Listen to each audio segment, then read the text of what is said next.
Previously on Saratoga Lights. Everything okay? He's ruthless, and he seems to act with impunity. David! Some no good vagrants are out in those woods. You need to run them off.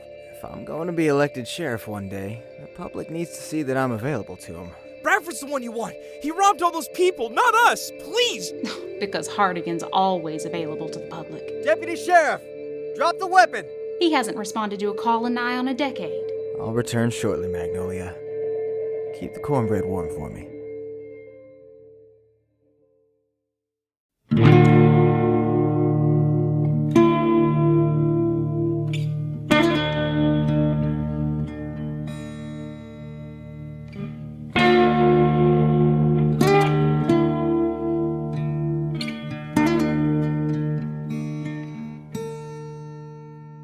Saratoga Lights, Season 2, Episode 7.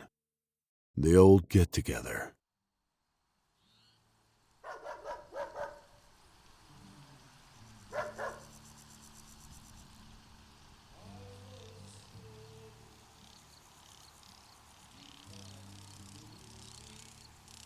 Tucked away in the corner of Shady Grove, on a sunny May afternoon, the sweet sounds of the Pennington family band emanate from an old country church. As the music drifts through the live oak and the cedar trees that surround the church, the front door opens and Jenny walks out onto the porch, carrying a small bouquet of flowers.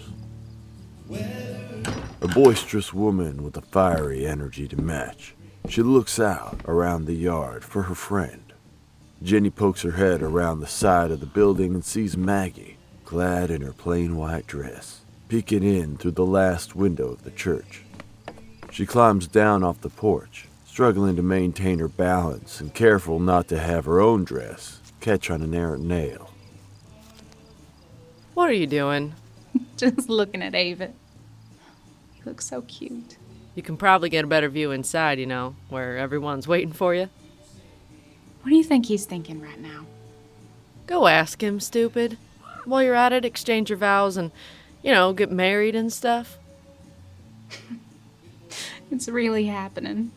The two embrace as the band plays on. Inside the church, the faces of the congregants beam with joy of the occasion, as Avett stands in the pulpit with a grin stretching across his face in anticipation of his bride. Come on. This is like the third time they played the song and it's putting people to sleep. On that day, Maggie Sewell never could have imagined the tragedy that would eventually befall their family and make her a widow before the age of 30. Nor could she imagine having to visit Sheriff Hardigan in the wake of her husband's funeral and ask for justice. But here she sits. A bottle of whiskey sits on a desk between them, all but attached to the hand of the man that holds it. Sheriff Hardigan pours himself a drink and feels every drop as it descends down into his belly. I wanted to thank you for the arrangement you sent. Well, it's the least I could do. Avett was a fine deputy. Damn tragedy what happened. He was a good man. That he was. That he was. Hardigan drinks his whiskey. He offers some to Maggie, who declines. How is the investigation progressing? I've got all my deputies, chasing down leads, boots on the pavement, ears to the ground. This whole department is devoted to finding whoever is responsible for this heinous act. So don't worry your pretty little head about it. We'll catch those dirty polecats soon enough. Do you have any suspects? Yeah, we're still in the initial phase of the investigation, trying to establish a timeline of events. It's been 2 weeks' time and you still don't know what happened when? Timelines is tricky, my dear. If we make assumptions, chase down bad lead, we'll be left with our peckers flapping in the wind. Pardon my French. Hardigan pours another drink, not offering one to Maggie on this occasion, knowing she'll decline. Instead, he offers a polite smile and a silent prayer that she'll leave him to his business sooner rather than later. Did you speak to Casey? He saw the suspects camping behind his shop that night. Or what about Nancy? What did Avid say to her when he called for backup? Something about those robbery suspects, correct? Like I said before, Sugar, we've got the whole department. Nancy! Now, hold on. Nancy is second. doing important business right here. You're lazy, Hartigan, but you're not dumb. I know you have a suspect, and if you won't tell me, then I'll find out on my own. Hartigan blushes, dumbfounded at what he views as an unwarranted attack on his character and, more specifically, hurt that his repeated attempts to act as a father figure to Maggie have historically been met with rebuke, up to and including right now. Maggie, for her part, never breaks eye contact with the man, which only further flusters Hartigan. The tension between them is palpable as the two appear to be at a standoff.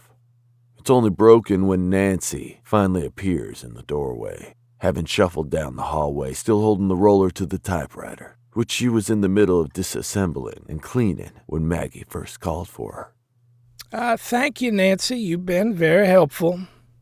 You got it, Sheriff. Nancy leaves, more confused than when she arrived. Don't worry your pretty little head about it, darling. As God is my witness, I'll personally see that justice be done. God as my witness. I am not your darling, and I'm not your dear. You want a timeline? Here it is.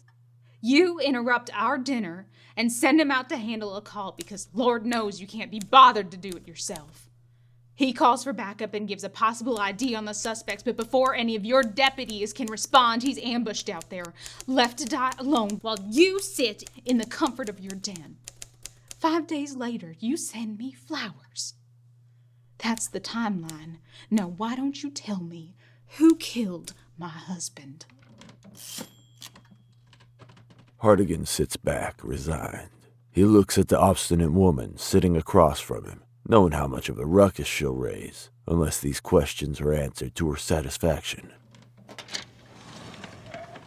He opens the bottom drawer of his desk and fishes out a stack of documents clipped together, lacking in any system of organization. I got a tip from Sheriff LaFleur that he spotted a couple of fellers going out around Leander that could be our suspects. A couple of queer boys calling themselves the Pistol Brothers. Are they really brothers? Oh, God knows. Say they robbed 50 bars, banks, and barrios from here to Odessa. There's one thing I am certain of. You won't find a meaner, crueler group of savages than those goddamn Pistol Brothers. Well, let's go get them. Oh, no, my dear. That's out of my jurisdiction. I'm coordinating with LaFleur, and once he apprehends them, he'll let me know. After all that's happened, you still can't be bothered to get out from behind this desk and actually protect the people who elected you. Now, hold on. I don't need to explain myself to you anymore. I'm doing everything in my power, and I have been more than cordial with you, something that cannot be said on your behalf. By all accounts, these Pistol Brothers have gone native, gallivanting around the San Gabriel River for days now. Should I go stumbling around unfamiliar wilderness, tracking these scumsuckers like some maverick lawman? No. I think I'll follow protocol and allow LaFleur and his boys to do their job. Avid wouldn't stand idly by while men such as this roam the state, and he certainly wouldn't surrender his responsibility to some other lawman because he was too afraid. Maggie stands in protest and looks down at Hartigan, unable to hide her disdain in the slightest. Neither will I.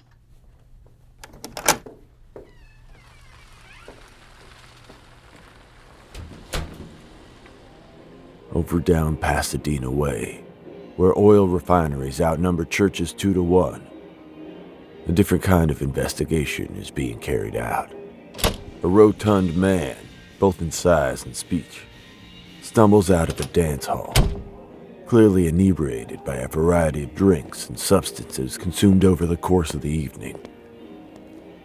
Besides being known only by a cryptic title of The Keeper, by those with which he conducts business, not much is known about this man, though his finely tailored suit and newly upholstered '82 Corvette do betray one of his many secrets. He's not from around these parts. As the keeper makes his way across the parking lot, he spots a plainly dressed man with a cravat wrapped tightly around his neck, watching him from the shadows. Ah, preacher! He recognizes the observer instantly. To what do I owe the pleasure? I need you to take me to him. Now, come on, preacher, we've been over this. Can you imagine what would happen if I just threw open the door and let you in? That door swings both ways, my friend. I have a responsibility. What kind of man would I be if I shirked my duties? You're not a man at all, remember? Now, that hurts. I have nothing but respect for you, preacher, yet you continue to insult me. Do you even know the full extent of what he's done? What he's going to do? Do you? I think I'm a little more experienced when it comes to the matters of life and death and that which falls between. You're being played for a fool. Thank you for your concern, preacher. If it's any consolation, I will be extra vigilant in my duties henceforth.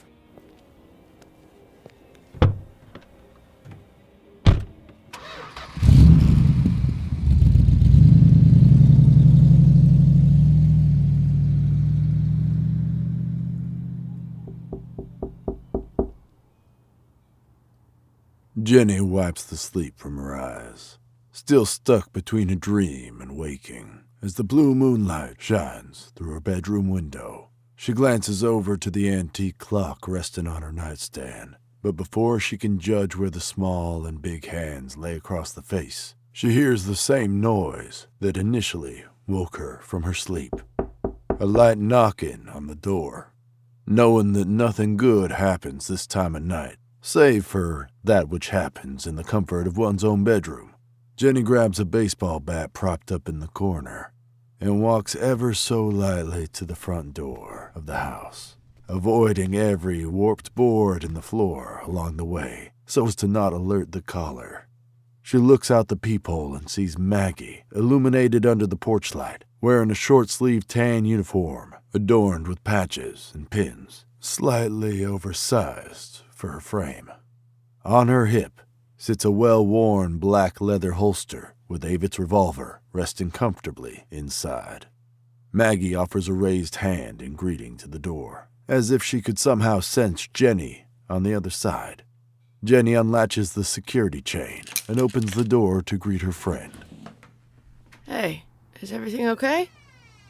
I have to go see to some business. Business? What business? Just something I need to do. Now? Yes, Do you want me to go with you? I can attend to it myself. Okay. Maggie pulls an envelope out of her back pocket and offers it to Jenny. Can you give this to Hardigan next time you see him? Jenny takes the envelope from her, freshly sealed, with Hardigan neatly printed across the front. Okay. I have about 1,000,000 questions right now. Like, why are you at my door at midnight? Why are you wearing a gun? What's the letter? Are you in trouble? Do you see where all this is going?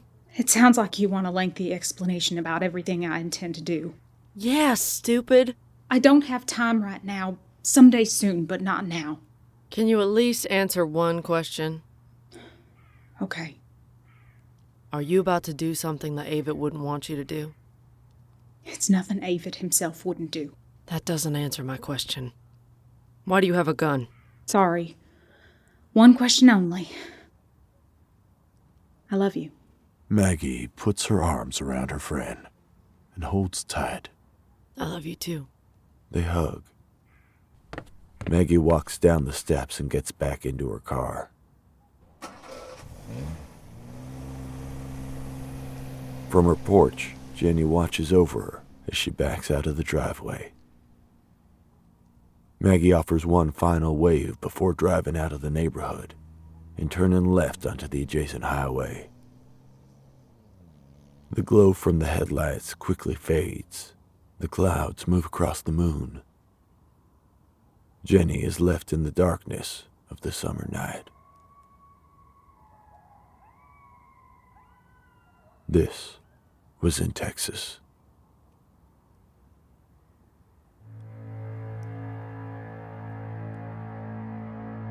Saratoga Lights is written and directed by Randall LaRue. Audio recording and engineering by Matthew David Rudd. This episode featured the voice talents of Jordan Merritt, John Nichols, Caitlin Elizabeth, Brooke Chalmers, Heath Allen, and Matthew David Rudd. Until next time.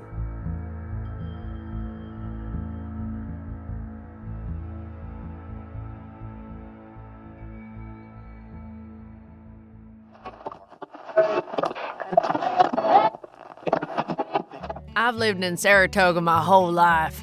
My mom was a lunch lady at West Hardin. Go Oilers! What I love about Hardin County is the people. We're neighborly. Texans are friendly people by nature, but over in Houston, they're not neighborly anymore. Stores are being robbed, drugs are being peddled. My sister Trish over in Pearland told me about this little girl got abducted by a couple devil worshippers. I'd heard the same thing about Dallas. It's just changing, not for the better. My husband Larry was saying it's probably time to start locking the doors at night. It's sad, seeing the decline of morality. It's taken hold of the state. Hardin County has a lot of challenges in front of us the next 4 years, and there's no one better suited to meet those challenges than John Hardigan. We need someone with experience, someone to tell the criminals and illegals and devil cults that their ilk are not welcome in our community. We need someone to stand up to the liberal agenda and protect the family, first and foremost. And that man is John Hardigan. This November, make the right choice for Hardin County and for our families. I'm Sheriff John Hardigan, and I approve this message. Excuse me.